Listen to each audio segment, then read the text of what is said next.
जितने भी विद्रोह हुए हैं उनका एकमात्र उद्देश्य था माटी बचाना। तो इसीलिए हमारा पहला उद्देश्य, क्योंकि हम लोग झारखंडी के लोग मुख्यतः हम लोग खेती करते हैं और खेती से अपना जीवन यापन करते हैं, तो कहीं ना कहीं हमारी माटी, हमारी सबसे ज़्यादा अगर प्रेम हमें किसी से तो माटी से है। तो हमें पहले माटी को बचाया जाए, CNT और SPT को सुरक्षित किया जाए, और बल्कि उसमें और कानून ऐसे बने कि यहाँ के लोगों के, भोले भाले लोगों का ज़मीन कोई आसानी से ना ले पाए। हाँ, ध्यान भाषा हम बार बार कहें कि भाषा एक खोज है, हमारी लड़ाई खतियान की है। खतियान ही झारखंड को सुरक्षित कर पाएगा, क्योंकि झारखंड में एक भाषा नहीं, अगर आप 9 भाषाओं को लेते हैं तो 9 भाषाओं को आप किसको आप आगे रखिएगा, किसको नीचे रखिएगा, नहीं रख पाइएगा। तो झारखंड को केवल और केवल खतियान ही बचा सकता है। हमारे साथी गुजरात में रहते हैं, महाराष्ट्र में रहते हैं, जब वो परिचय देते हैं कि हम झारखंड से हैं, लोग उस पर हंसते हैं कि यार झारखंड खनिज संपदा इतना परिपूर्ण राज्य है और तुम लोग यहाँ मजदूरी कर रहे हो। तो ये चीज़ें स्पष्ट बताती हैं कि यहाँ के जो सत्ता के लोग आए हैं उन्होंने केवल सत्ता की चाशनी को चाटने का काम किया है, जनता के हित में कोई काम ढंग का नहीं। नमस्कार, आदाब, सत श्री अकाल, जोहार, जो कहिए सब एक ही है। आज हम एक ऐसे शख्स, उभरते हुए युवा नेता के साथ है जो कहते हैं न एटा एक के नहीं छो, तो काहे नहीं होए, क्या है इनका आंदोलन और क्या है मकसद, क्या इनके मकसद को, इनके कारणों को जानते हुए लोगों को इनका समर्थन करना चाहिए या फिर इनसे दूरी बनानी चाहिए। हमारे साथ जयराम महतो हैं।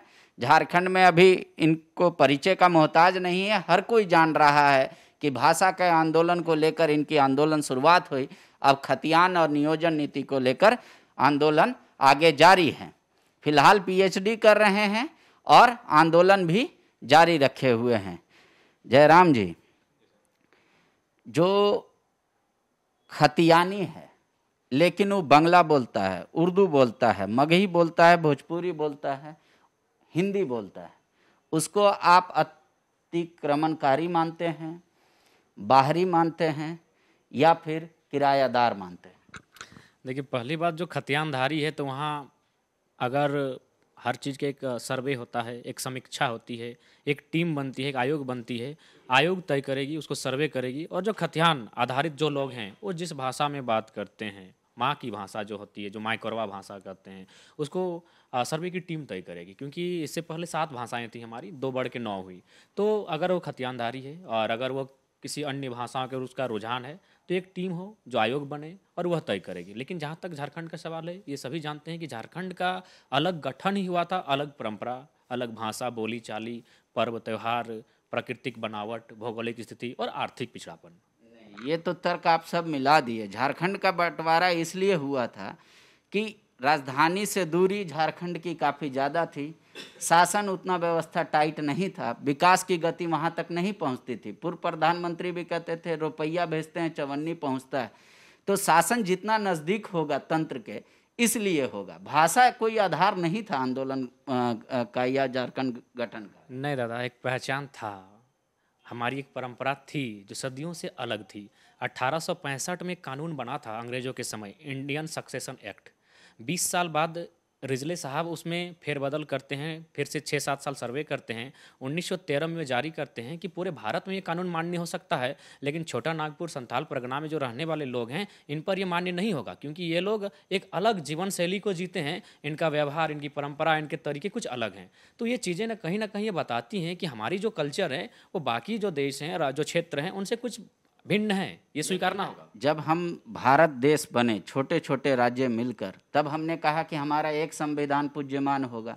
अंग्रेजों ने क्या कानून बनाया, उससे हमारे पूर्वजों ने इनकार कर दिया। कहा अब जो भारत का संविधान बनेगा हम उसी को सर्वोपरि मानेंगे और वही हमारे लिए पूज्यमान होगा।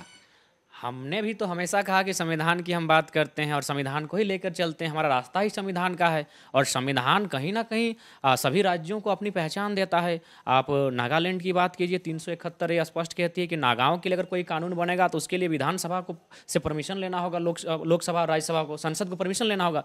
और आपके नागालैंड में एक ये भी आपका चलता है कि ILP, इनर लाइन परमिट, उसके तहत आपको एक तरह से यात्रा दस्तावेज है जो राज्य सरकार अन्य राज्यों से आने वाले लोगों को जारी करती है कि आप किस उद्देश्य से नागालैंड आ रहे हैं, कब तक रहेंगे, क्या आपका उद्देश्य है, ये बताना पड़ता है। यानी हम कह सकते हैं एक छोटा सा वीज़ा लगता है, जबकि वीज़ा अन्य देशों में लगता है, लेकिन नागालैंड में ये सिस्टम है। इनर लाइन परमिट के तहत ये सिस्टम नागालैंड, मणिपुर, मिजोरम और अरुणाचल प्रदेश में है कि आप वहाँ किस प्रयोजन के साथ जा रहे हैं। ये चीज़ें आपको राज्य सरकार को बतानी होगी। क्यों? तो मेरा ये सवाल है कि जैसे आप कह रहे हैं कि हम फिलहाल 7 भाषा बढ़कर 9 हुआ उसी को मानते हैं, या सरकार को उसी को मानना चाहिए, उसी को मान्यता देना चाहिए, बाकी उर्दू, मैथिली, अंगिका ये सबको हटाना चाहिए?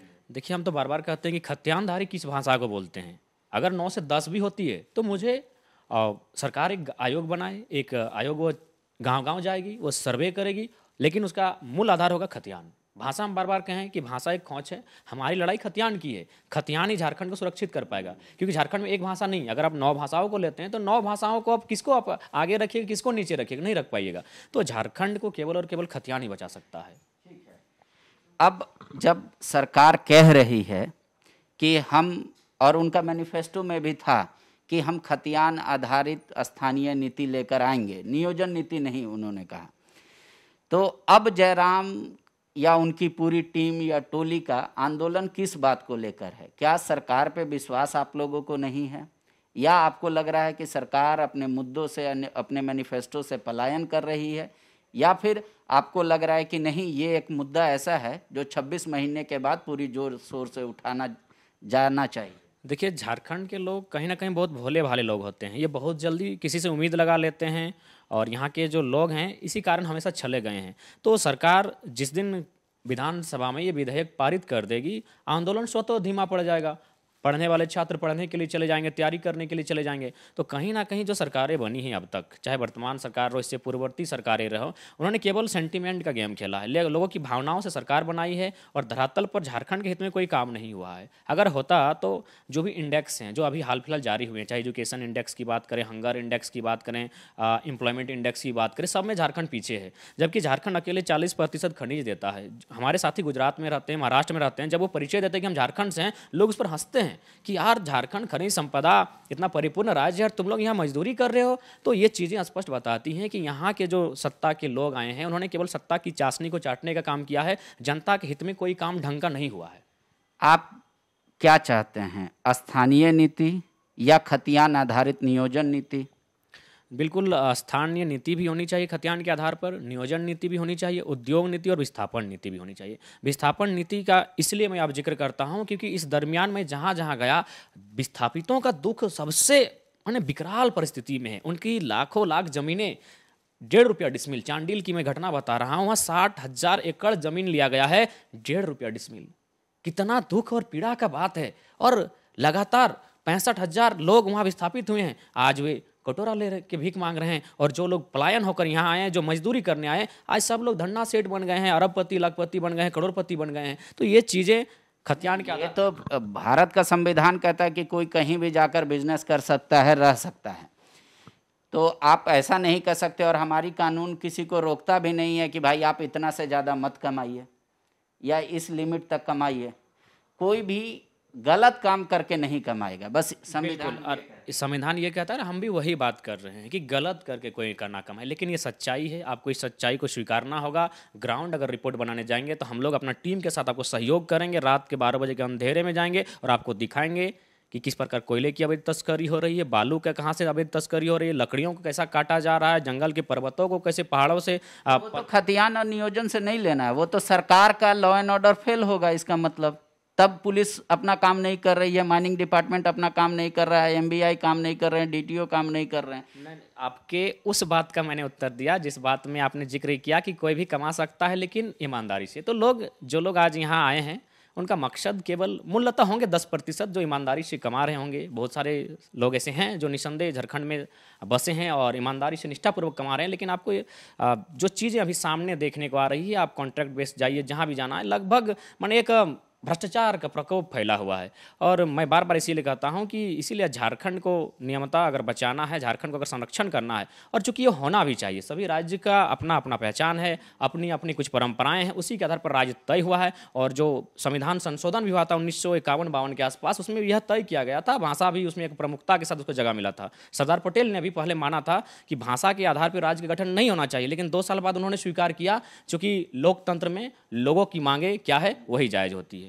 आपको कौन सा ऐसा प्रिविलेज राइट लगता है जिसको सरकार को पहले सेफ करना चाहिए यहाँ के लोगों के लिए, जिस पे अतिक्रमण हो जा रहा है? जो मान लीजिए जयराम जी का अधिकार है और वो कानून से रोका जा सकता है, लेकिन सरकार जानबूझ कर दरवाज़ा खुला रखी है कि उनका अधिकार छिन जा रहा है।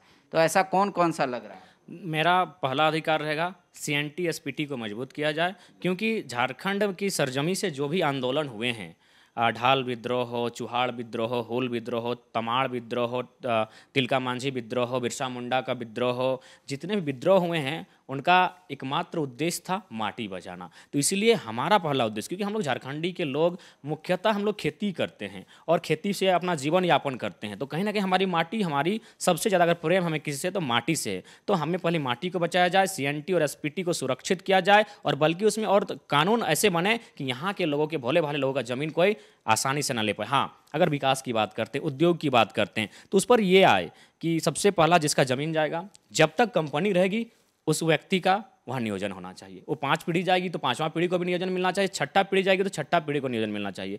दूसरी बात, उसको अगर आवास का क्षति हुआ है तो पुनर्वास उसका होना चाहिए जिसका वास्तव में ज़मीन गया है। ऐसा नहीं कि कोई व्यक्ति सरकारी साठगांठ से विधायक का वोट बैंक है, जिसका यहाँ कुछ भी नहीं है, वो आके जबरन रहता है अतिक्रमण करके, उसको अगर आप विस्थापित मानते हैं तो वह क्या होता है, जो यहाँ के निवासी हैं उनके साथ अन्याय होगा।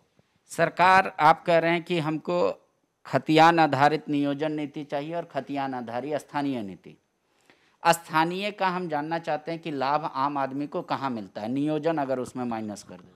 देखिए, स्थानीय का लाभ आपको आपके हर जगह मिलता है। आप स्थानीयता की बात अगर करेंगे तो आपके जो अन्य राज्य हैं वह अपना स्टैंड क्लियर करते हैं कि आप, हमारा स्थानीयता का क्राइटेरिया ये है, हमारा स्थानीयता का क्राइटेरिया है। मुख्यतः जो अगर स्थानीयता अगर परिभाषित कर दी जाती है तो यहाँ के लोगों का जल, जमीन, जंगल, यहाँ की खेती, उसके बाद जो भी यहाँ उद्योग आएंगे उसमें उसको प्रमुखता के साथ जगह मिलेगा, क्योंकि वो लोकेलिटी होगा, उसकी खतियान आधारित होगी, विस्थापन जो होगा यहाँ के लोगों का नहीं होगा। आप चाहते हैं खतियान आधारित को प्राथमिकता मिले हर चीज़ों में खतियान आधारित को प्राथमिकता मिले। मैंने हमेशा संविधान, सुन लीजिए सवाल मेरा, प्राथमिकता मिले या सिर्फ और सिर्फ खतियान धारियों का ही हक रहे, दोनों में अंतर? नहीं, बिल्कुल संवैधानिक प्राथमिकता मिले।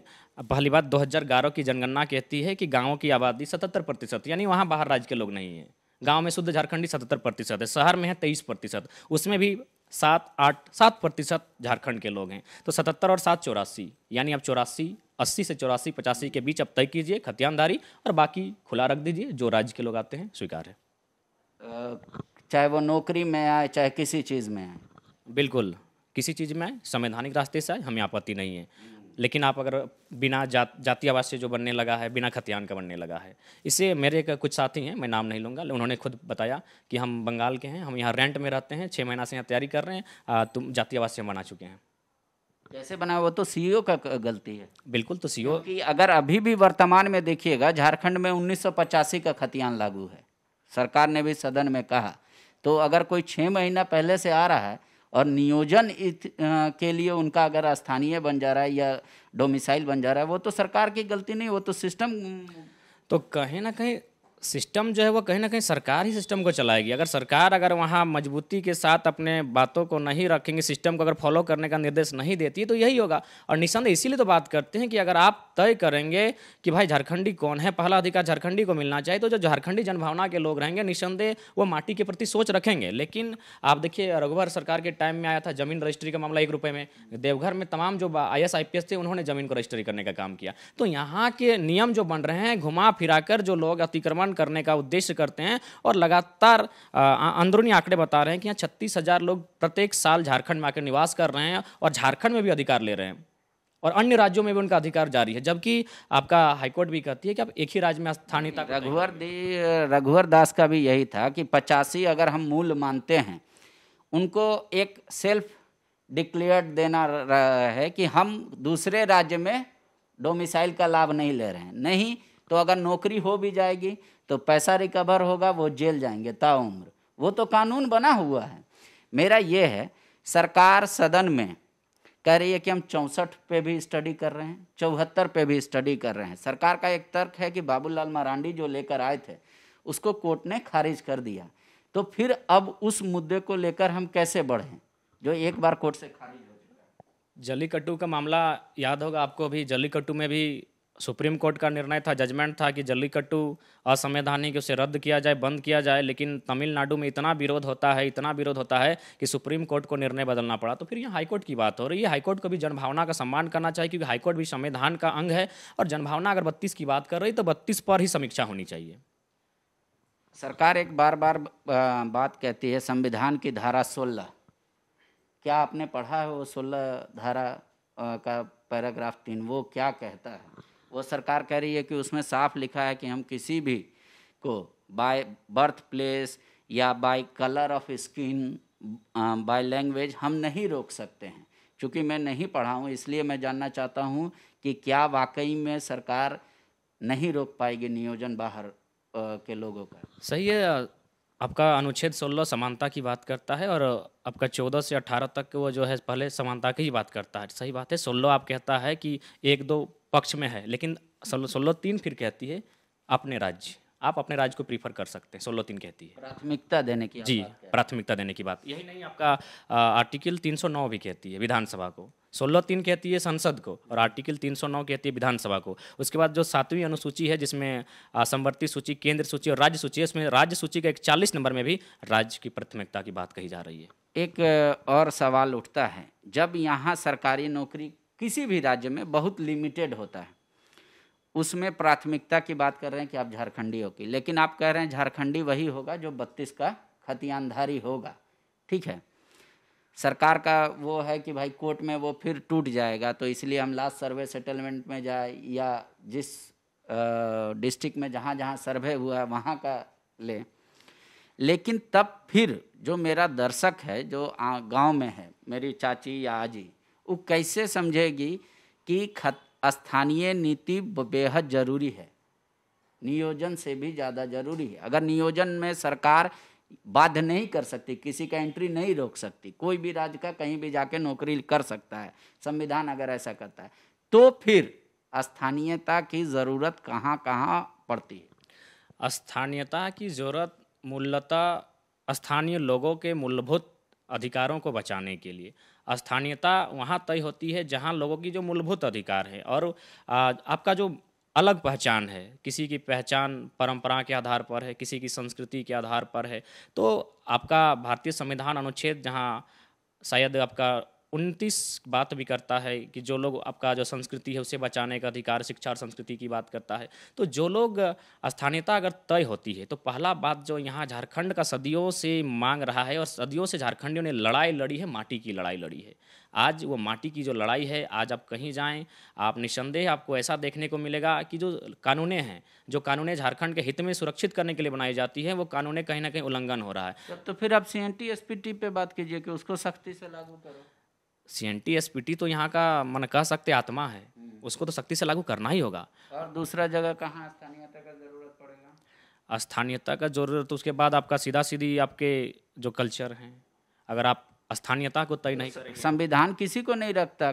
तमिल के लोग भी आकर हमारे HEC में रहे, तो वो भी उनको अधिकार है कि वो जिस विधि से चाहे पूजा कर सकते हैं, अपने धर्म का प्रचार कर सकते हैं।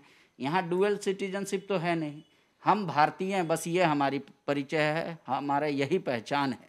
तो मैं जानना चाहता हूँ कि क्या जयराम महतो के पास वैसे शब्द हैं या वाक्य हैं जो एक गांव में बूढ़ी महिला है, जिसको ना नौकरी का दरकार है, ना जिसको किसी चीज़ का लाभ और ललसा है, सरकार की योजनाओं का कुछ का लाभ मिल रहा है, कुछ का नहीं मिल रहा है, उसको भी कैसे लगे कि जो जयराम महतो कह रहे हैं कि स्थानीय नीति खतियान आधारित होनी चाहिए, तो उससे उस बुढ़िया को या उस आजी को कैसे लाभ होगा? लाभ अगर स्थानीय नीति खतियान के आधार पे होगी, तो हमारे जो अधिकार हैं, जिसमें हमारी मूलतः माटी का अधिकार है, जो लगातार कब्जे में जा रहा है, गैर तरीके से लिया जा रहा है, संविधान का उल्लंघन करते हुए लिया जा रहा है, वो बचेगा। अगर हमारी माटी बचेगी तो निस्संदेह, अगर हमारे पास माटी रही तो हम लोग पहले माटी की सोचेंगे, फिर आगे सोचेंगे।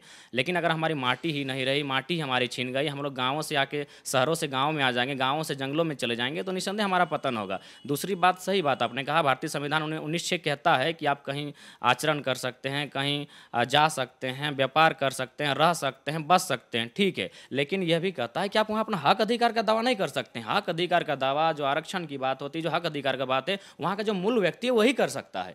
उदाहरण के लिए गुजरात का बहुत बड़ा योगदान है महाराष्ट्र के निर्माण में। आज जो महाराष्ट्र की अर्थव्यवस्था है उसमें गुजरातियों को बहुत बड़ा योगदान है, लेकिन गुजरातियों ने कभी वहाँ अपनी स्थानीयता की बात नहीं की, ना गुजराती लैंग्वेज को स्थापित करने की बात कही। दूसरी बात, महाराष्ट्र में बहुत सारे लोग गुजराती में बात करते हैं लेकिन कानूनी मान्यता नहीं है। कानूनी मान्यता सरकार भी यहाँ किसी को नहीं दे रखी है। देने का प्रयास चल रहा था ना, उसी की तो लड़ाई स्टार्ट तो वहीं से हुई ना। कानूनी मान्यता देने की बात हो रही थी, वहीं से तो लड़ाई प्रारंभ हुई हमारी। आप कोई पक्षी अगर आसमान में उड़ता है तो उसे किसी ने थोड़ी कहा है कि तुम मत उड़ो, मत गाओ, मत चिल्लाओ। अच्छी बात है, हम कानूनी मान्यता नहीं देंगे। आप जिस भाषा में बोलते हैं अच्छी बात है, आपकी भाषा का हम सम्मान करते हैं। लेकिन जयराम महतो या उनकी टोली जब आंदोलन करता है तो ऐसा लगता है कि आप भोजपुरी, मगही, अंगिका का विरोध ज़्यादा करते हैं। उर्दू, बंगला, उड़िया, इस सब पे आवाज़ आपकी धीमी रहती है, या तो वो सुनाई नहीं दे रहा है। तो उस पे आप पे भी लग रहा है आरोप कि वो राजनेता वाला गुण अब धीरे धीरे आ रहा है कि किस बात को जोर से बोलना है और किस बात को धीरे। उर्दू की बात है तो आपके चैनल के माध्यम से हम स्पष्ट करना, उर्दू की बात नहीं है, बंगला की भी बात है। तो पहला बात ये जानना होगा कि जो सीमाएं सटी होती हैं, अगर बंगाल की सीमाएं में धनबाद बोकारो है तो निस्संदेह उस क्षेत्र की हवा इस क्षेत्र है, इस क्षेत्र की हवा उस पार है। और दूसरी बात, बंगला का जो मूवमेंट हुआ था, जो 7 साल चला था मानभूम मूवमेंट, वो बंगला को लेने के लिए चला था। तो उसके बाद यदि बंगला भाषा यहाँ है तो बंगला के लोग उन्होंने मूवमेंट करके अपने बंगला भाषी को वापस ले लिया था। इस चीज़ को मानना होगा। तो उसके बाद भी ये तो अभी बंगला बोल रहे हैं झारखंड में, तो ये कह सकते हैं कि वो खतियानधारी हैं। खतियानधारी है, यही तो हम कहते हैं कि उसके लिए आयोग बने, उसके लिए आयोग बने। लेकिन हाँ, उनका दुर्भाग्य भी है कि बंगला भाषियों ने जब मूवमेंट किया तो उन्होंने एक तरफा क्यों किया, आधे लोगों को क्यों लेके गए, ये उनका दुर्भाग्य है। दूसरी बात, अगर खतियानदारी है तो सरकार उसका आयोग गठन करे और सरकार उस पर चर्चा करे। तो आप क्या चाहते हैं कि पहले स्थानीय नीति या खतियान आधारित के पहले सर्वे हो जाए? बिल्कुल, खतियान आधारित नीतियों का सर्वे हो जाए। दूसरी बात उर्दू की है, तो उर्दू पर ऐसा बात नहीं है। लोग क्या होता, उर्दू आप क्यों बार बार फोकस कर रहे हो? आप कह रहे हैं 9 के अलावा हम किसी को मान्यता नहीं चाहते हैं। नहीं, 7 भाषाएं थी, हाँ। 7 से 9 हुई। अगर सर्वे टीम बनती है, वो समीक्षा करती है और वह गांव तक जाती है, और उन्हें अगर 10वीं भाषा की आवश्यकता पड़ी, चाहे 10 लगा दो, चाहे 20 भाषा दे दो, जयराम को आपत्ति नहीं होगी। हमें आपत्ति नहीं होगी। हमें खतियान चाहिए, 1932 का खतियान।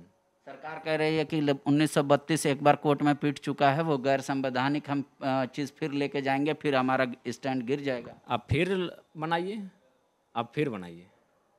तब तो फिर सरकार कह रही है कि हमको नौकरी देने का प्राथमिकता है, हम नौकरी देंगे, पहले स्थानीय और नियोजन नीति तय कर लेते हैं।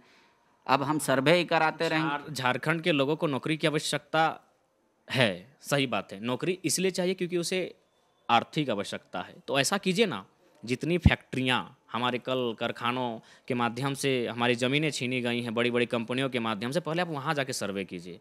वहाँ सर्वे कीजिए और कंपनियों को देखिए कि किस कंपनी ने कितना ज़मीन में काम हो रहा है, उसको एक्वायर रहने दीजिए, और बाकी जो ज़मीनें बचा हुआ है उसको सर्वे कीजिए और ग्रामीणों को वापस कर दीजिए, वो खेती करके खा लेंगे। लेकिन आज झारखंडी कौन है, वो पहले तय होगा। वो स्थानीय नीति पहले तय होना चाहिए। नियोजन, अगर स्थानीयता रही, अगर लोगों के पास जमीन माटी रही, तो नियोजन भी तैयार हो जाएगा। नियोजन कृषि से भी हो सकता है, नियोजन शिल्प से हो सकता है, नियोजन के लिए बहुत रास्ते हैं।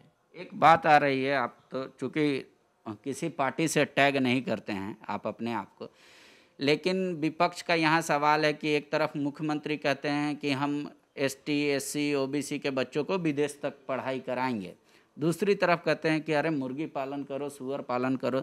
तो कह रहे हैं कि एक बार आप कहते हैं कि यहाँ से निकलो जिस अवस्था में हो, और दूसरे क्षण कहते हैं कि आप वहीं आके बैठ जाओ जहाँ हो।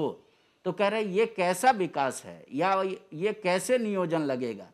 आज जयराम की शादी अगर नहीं हो रही है तो उनके माँ बाप को ये लग रहा है कि मेरा बेटा के पास सरकारी नौकरी नहीं है, या प्राइवेट हो तो कम से कम टाटा की नौकरी हो, टेल्को की नौकरी हो।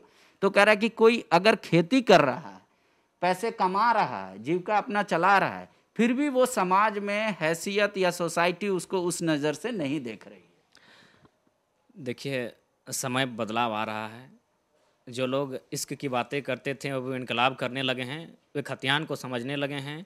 और जो एक समय ट्रेंड था सरकारी नौकरियों का, अब लोग रोज़गार, एक अच्छा जीवन हो जहां परिवार को समय दे पाए, उन चीज़ों पर भी फोकस करने लगे हैं कि थोड़ा शांति हो, भागम भाग ना हो। तो ये चीज़ें धीरे धीरे बदलेंगी। हाँ, एक समय ट्रेंड चला था। तो देखिए, हम तो बार बार कहते हैं कि अगर हमारा जो परंपराएं हैं, हमारी जो मूल पहचान ही अगर नष्ट हो जाएगी तो उस नियोजन का क्या? मूल पहचान सरकार बोल रही है, कहाँ नष्ट हो रहा है? वो भेग में बात कर रहे हैं। सरकार के तरफ से जो कहा जा रहा है कि किसी भी झारखंडी को या किसी भी खतियानधारी को कौन सा रिचुअल्स करने से रोका जा रहा है, या कोई भी लोग जिसको बाहरी कहा जा रहा है वो कौन सा उनको रोका जा रहा है। हमने किसी को ना मंदिर बनाने से रोका है, ना मस्जिद बनाने से रोका है, ना गिरजाघर बनाने से रोका है, ना गुरुद्वारा रोका है। हर कोई अपने अपने अधिकार का उपयोग कर रहा है। सबकी अधिकार और सीमाएं और कर्तव्य संविधान में उल्लेखित है और पहले से वर्णित है। अगर सीएनटी का कोई ज़मीन ले रहा है तो वो गलत है, लेकिन जब अगर लेने वाला देने वाला अगर मामला कोर्ट में लेकर नहीं जाता तो सरकार करिए, तब हम कहाँ हैं? जब दो ही पक्ष बैठ के आपस में तय कर लेते हैं तो हमको दोषी क्यों ठहरा रहे हैं आप? अगर केस हो और सरकार नोटिस ना करे तब हमारा दोष है। एक सरकार का ये तर्क आता है। दूसरा तर्क आता है कि अगर आज कह रहे हैं कि खतियान आधारित नियोजन हो लेकिन संविधान इसकी इजाज़त नहीं देता तो हम कैसे करेंगे? तीसरी बात कह रहे हैं कि जब 32 पीट गया तो हम नहीं ले जा सकते फिर कोर्ट में, इसीलिए सरकार लास्ट सर्वे सेटलमेंट पे आ रही है, या जहां जिस लास्ट में आ रहा है। अभी ये आधिकारिक सरकार के तरफ से नहीं है, पर जो नेताओं का बयान मैं सुनता हूँ सदन में, सदन के बाहर, उसको कहते हैं। और तीसरी बात वो कह रहे हैं कि भाई भाषा को लेकर किसी को कोई विवाद नहीं करना चाहिए। भाषा जोड़ने का काम करता है, तोड़ने का नहीं। यदि भाषा, हम भी सम्मान करते हैं, सबकी अपनी अपनी भाषा है, भाषा जोड़ने का काम करती है, ठीक है, लेकिन जब तमिलनाडु से कट के तेलंगाना बना तो क्या तमिल भाषा तेलंगाना में है, तेलंगाना की भाषा तमिल में है? नहीं है, क्योंकि उनका अधिकार तभी सुरक्षित, उसे विकास तभी किया जाएगा जब उसकी भाषा में बात होगी। दूसरी बात आपने सही कहा, सीएनटी लेने वाला देने वाला, इसके लिए शायद SAR कोड बनी थी रघुवर सरकार के पीरियड में, उसे लाखों लाखों रुपए देकर उस कोर्ट को बंद किया गया, क्योंकि वहाँ 5000 केसेस थे जिनमें 35,000 जमीन के और सीएनटी के मामले और माने गरीब आदिवासियों के मामले थे। तो ये चीज़ें, किताब कुछ और कहती है, कानूनें कुछ और कहती हैं, लेकिन धरातल पर कुछ और होता है। SR कोड आज नहीं है। तो रघुवर दास ने, तो आप तर्क कर रहे हैं कि वो पैसे से बंद कर दिया गया कोर्ट, लेकिन पिछली सरकार का ये दावा था कि कोर्ट का सहारा लेके, क्योंकि संविधान ये भी कहता है कि 12 वर्ष जो जमीन पे रह गया उसको बेदखल नहीं कर सकते, 30 साल के बाद उनका हक नहीं बनता जो रह रहे वो।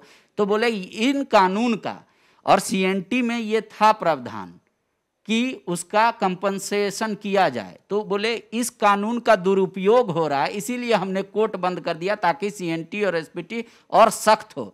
तो क्या जो रघुवर जी बोल रहे थे कोर्ट बंद करने के पहले का तर्क, उसको आप मान रहे वो झूठा तर्क था? उसके पीछे का उद्देश्य कुछ और था?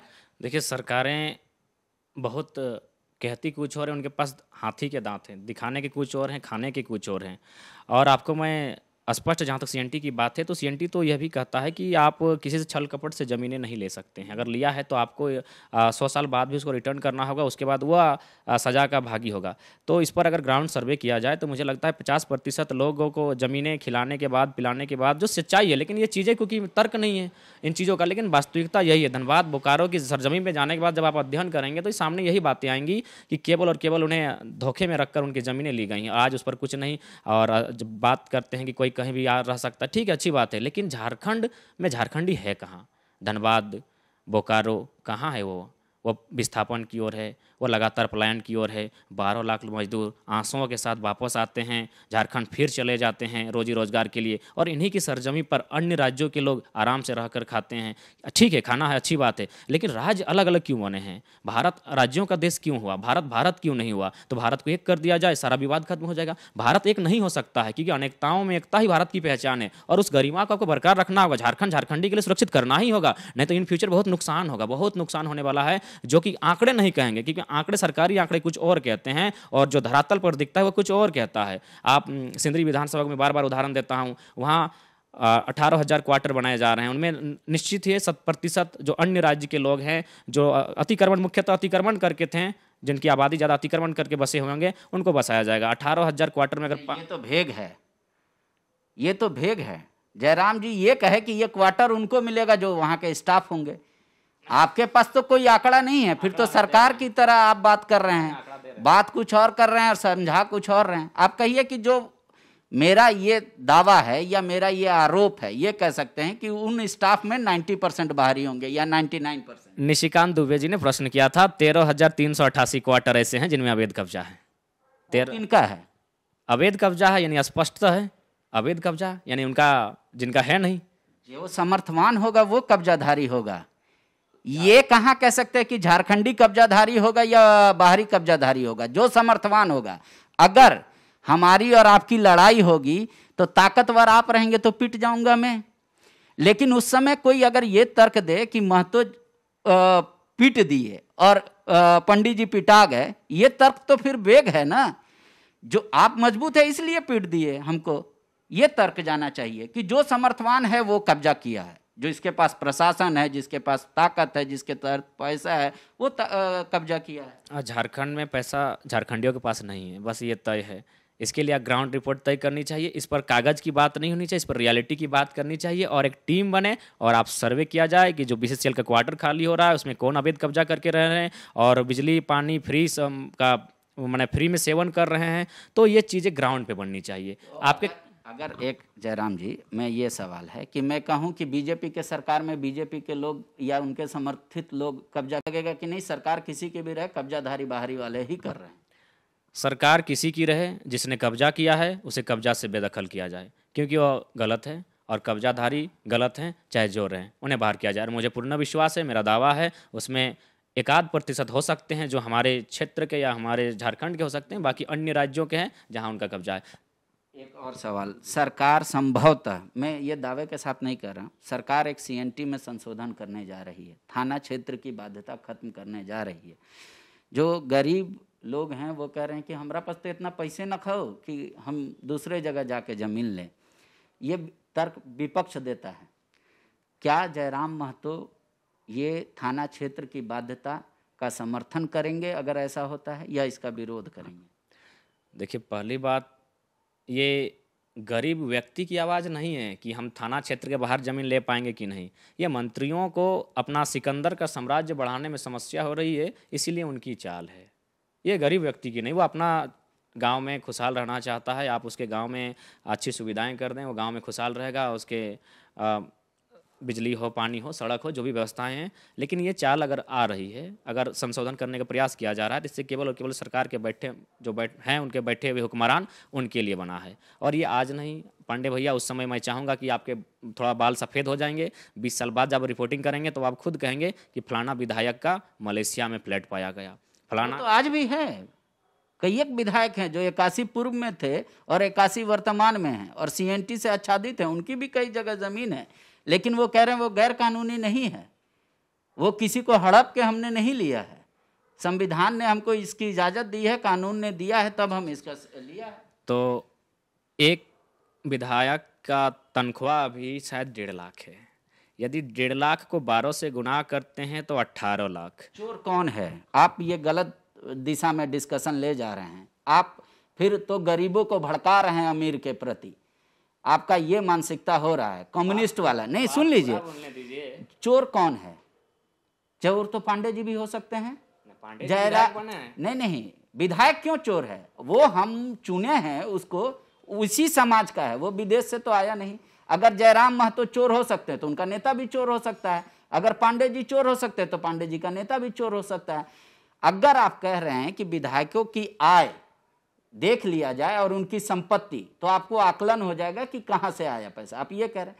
लेकिन जब तक वो कहीं से कोर्ट से सजा याफ्ता नहीं है, जब तक उस पर आय से अधिक का संपत्ति का केस चल रहा है, सिर्फ नहीं किसी को आरोपी को दोषी बताता है, जब तक सिद्ध नहीं हो जाए तब तक तो नहीं कर सकते। जैसे अभी तक लालू जी को आप कह सकते हैं कि हाँ, उन्होंने अपनी कमाई से कई गुना ज्यादा अर्जन किया है। एनु सेक्का को कह सकते हैं, हरिनारायण जिनका प्रॉपर्टी अटैच कर लिया गया कि भाई हाँ इनका है। तो आप अगर ऐसे कह रहे हैं तब तो फिर विधायकों के खिलाफ कह रहे हैं या सरकार के खिलाफ, या यूं कहे कि जनता के जो सेवक हैं उनके खिलाफ कह रहे हैं या जनता के चुने हुए प्रतिनिधियों के खिलाफ कह रहे हैं। देखिए, आप बचा क्यों रहे हैं विधायकों को? सच्चाई तो है। अच्छा, हम थोड़ा सा तर्क दे रहे हैं, ठीक है, हम थोड़ा सा अपना दावा करते हैं, आंकड़े नहीं कहते हैं। 18 गुना 5 90 लाख यानी 1 करोड़। 1 करोड़ 5 साल में एक विधायक कमाता है। तो फिर उनकी जो संपत्तियों का आकलन किया जाए, इस पर सर्वे किया जाए, समीक्षा हो। एक आप रिवॉल्यूशन की बात कह रहे हैं, हम रिवॉल्यूशन के आप लिए आए हैं। आप चाहते हैं कि सब सामान्य रहे, सामान्य नहीं, लेकिन विशेष अंतर ना हो। विशेष संविधान इसकी इजाजत नहीं देता। भारत में 98% पैसा मात्र 2% लोगों के पास है, और वो प्रधानमंत्री, राष्ट्रपति सबके पास मिलते जुलते हैं। उनको किसी ने रोका नहीं। वो कह रहे हैं कि जब तक हम 1 नंबर से पैसा कमाएं, इसलिए हम अमीर हैं, जो नहीं कमा पाए वो गरीब हैं, और संविधान इसकी इजाज़त देता है उनको कमाने की। कल जयराम महतो अगर करोड़पति हो जाएंगे तो हम ये कहेंगे कि नहीं, वो सिर्फ नेतागिरी करके, चोरी करके पैसा कमा लिए, या उसके पीछे कोर्ट का कोई कागज होगा, दस्तावेज होगा, तर्क होगा। अब आपके शब्द का उत्तर डॉक्टर भीमराव अंबेडकर की कथनी से कि संविधान अच्छा बुरा नहीं होता है, संविधान को चलाने वाले लोग अच्छे बुरे होते हैं। अगर संविधान को चलाने वाला अच्छा होगा तो संविधान अच्छे रास्ते पर जाएगा, संविधान को चलाने वाले लोग बुरे होंगे तो संविधान गलत रास्ते पर जाएगा। ये सच्चाई है, आपको मानना होगा। ये नीति, नियम, कानून, ये डर, प्रशासन, ये गरीब लोगों के लिए है, अमीरों को कहीं अड़चन नहीं है। समर्थ को नहीं दोष गोसाई, वो आप कह रहे हैं। बिल्कुल सीधा सा स्पष्ट संदेश है। आज भारत की बात करें, झारखंड राज्य की बात करें, अगर आज गरीब लगातार गरीब हो रहा है तो नीतियों की वजह से। भगत सिंह ने भी कहा था कि आज फिर ये जयराम महतो सिम्टम का इलाज क्यों करना चाहते, पूरे शरीर का इलाज क्यों नहीं करना चाहते? जयराम महतो क्यों नहीं घूम घूम कर 81 विधानसभा में लोगों को जागरूक करते हैं कि देख भाई, अगर तुम इसको चुनेगा या इसको चुनेगा तो ऐसी नीति बनेगी जो फिर कल तुमको धोखा देगी। तुम ऐसे लोगों को चुनो, ये तुम्हारा नीति होनी चाहिए, ये सोच होनी चाहिए, ये सोच होनी चाहिए। आप तो सिर्फ चाह रहे हैं कि सर्दी हुआ है तुरंत हम टैबलेट दे दे, खत्म कर दें। कल अगर स्थानीय नीति आप कह रहे हैं, जब आपको सिस्टम पे विश्वास नहीं है, अगर बन भी गया खतियान आधारित, और आप कह रहे हैं कि फिर वही लोग चलाएंगे जो सिस्टम में है यहाँ और वो समर्थवान है, तो फिर नौकरी जाएगी, नौकरी आएगी। आज 6ठी जेपीएससी का देख लीजिए, 81 निकले, फिर सुप्रीम कोर्ट ने कहा स्टेटस को, फिर वो नौकरी करेंगे। इस तरीके से फर्स्ट जेपीएससी से लेके 5th और 6th जेपीएससी तक सारे अधिकारी कहीं ना कहीं कोर्ट से हटाए गए हैं, पर कोर्ट के द्वारा उनको बरकरार भी रखा गया है। तो आप सिस्टम में परिवर्तन क्यों नहीं लाना चाहते? पूरे बॉडी का इलाज क्यों नहीं करना चाहते? सिर्फ सर्दी का इलाज क्यों चाहते जयराम महतो?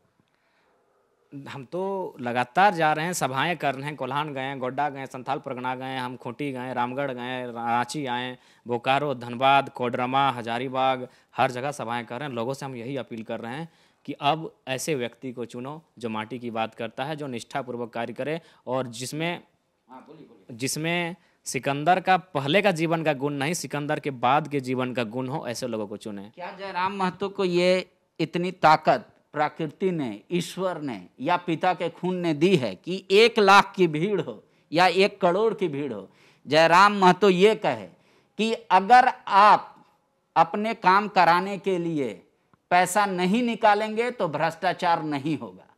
आप पे कितना भी दबाव हो जाए, लेकिन आप थाने में पैसा नहीं देंगे तो भ्रष्टाचार नहीं होगा। क्या जयराम महतो भीड़ को अधिकार जब बताते हैं तो उनका कर्तव्य भी बताते हैं, या फिर वहां नेताओं की तरह चुप हो जाते हैं कि नहीं आपका ये अधिकार है, लेकिन कर्तव्य नहीं बताते? कि वही आदमी जाता है जो जयराम की भीड़ में खड़ा होता है, लेकिन अगर उसको म्यूटेशन कराना होता है तो बाबू ले लेना, थोड़ा जल्दी कर देबे।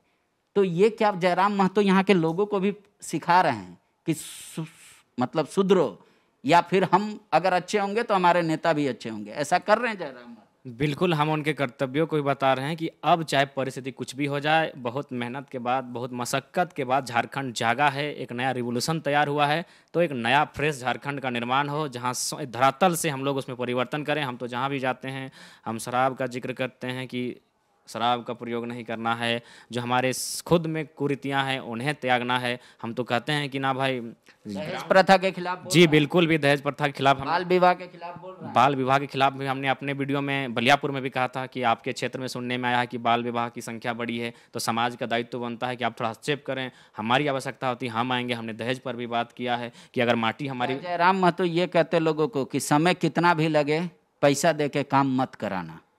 बिल्कुल, आज आपके चैनल के माध्यम से भी हम कहेंगे, चाहे समय जो भी लगे, जो भी परिस्थितियाँ आ जाए, अब यहाँ से जब नया झारखंड बनाने के लिए निकले हैं तो भ्रष्टाचार की कमर को तोड़ना हमारा मकसद होगा और युवाओं को संदेश होगा, आप अगर भगत सिंह को मानते हैं तो जुल्मी कितना भी मजबूत क्यों ना है, उससे टकराने का साहस दिखाएं।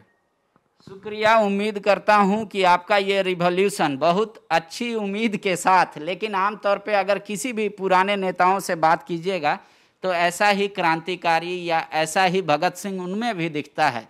लेकिन कहते हैं ना, जवानी में हर कोई कामरेड होता है, जब हर चीज़ सिस्टम को दुरुस्त करने की बात करता है, बुढ़ापा होते होते वो किसी दल का हो जाता है। उम्मीद करनी चाहिए जयराम महतो जब भी जैसे अभी हैं 10 साल या 20 साल या 25 साल बाद भी वैसे ही रहेंगे। बहुत बहुत शुक्रिया आपका समय देने के लिए, और ईश्वर आपको खरा सोना ही रखे 24 कैरेट का, ताकि अपना गहना बन पाए, उसमें मिलावट की ज़रूरत ना पड़े। गहना नहीं बनना है, चाह नहीं सुरबाला के गहनों में गुथा जाऊं, मुझे तोड़ लेना बनमाली, उस पद पर तुम देना फेंक जिस पद पर मातृभूमि को शीश नवाने जाएं वीरन। एक मेरी चाहत है अपनी माटी से जुड़ा रहूं, मेरी यही अभिलाषा है। शुक्रिया। सरकार को भी सोचना चाहिए, और उम्मीद मैं करता हूं कि अगर ये सीएम मेरा कार्यक्रम देख रहे होंगे या सीएम के ऑफिस के कोई भी लोग देख रहे होंगे, तो एक बार इनकी टोली या इनसे भी व्यक्तिगत तौर पे आप बात कर सकते हैं, और इनकी क्या क्या डिमांडें हैं या इनकी टोली की क्या क्या डिमांडें हैं उसको एड्रेस किया जा सकता है या नहीं, उसको सिरे से बोल दिया जाए। नहीं तो अगर आप सिर्फ ये कहेंगे कि भीड़ ही तय करेगी हर चीज़ का फैसला, तो फिर एक चुनाव होगा और फिर वहाँ भी तय नहीं होगा कि सच कौन था, झूठ कौन था, या किसका अरमान ज़्यादा जल्दी पूरा करना चाहिए था, किसका बाद में। क्योंकि चुनाव सिर्फ एक मुद्दों पे नहीं होती, कई मुद्दों पर होती है। शुक्रिया। तुमने तैयारी कहाँ से की? NIBM से। मैंने अपना सिलेक्शन RRB PO 2022 को प्रथमा बैंक में लिया है। मेरा सिलेक्शन IBPS PO में हुआ है, मुझे इलाहाबाद बैंक मिला है। मेरा सिलेक्शन RRB PO में आर्यवर्त बैंक उत्तर प्रदेश में हुआ है। मैंने RRB PO 2022 में सिलेक्शन लिया है यूपी लखनऊ में। सारे कोविड के गाइडलाइन को फॉलो करते हुए हम लोग अभी क्लासेस करेंगे, और आप जो सपना देख रहे हैं उस सपने को हम दोनों मिलकर पूरा करेंगे। झारखंड का नंबर 1 एकमात्र संस्थान NIBM। thefollowup.in. Like, share and subscribe. www.thefollowup.in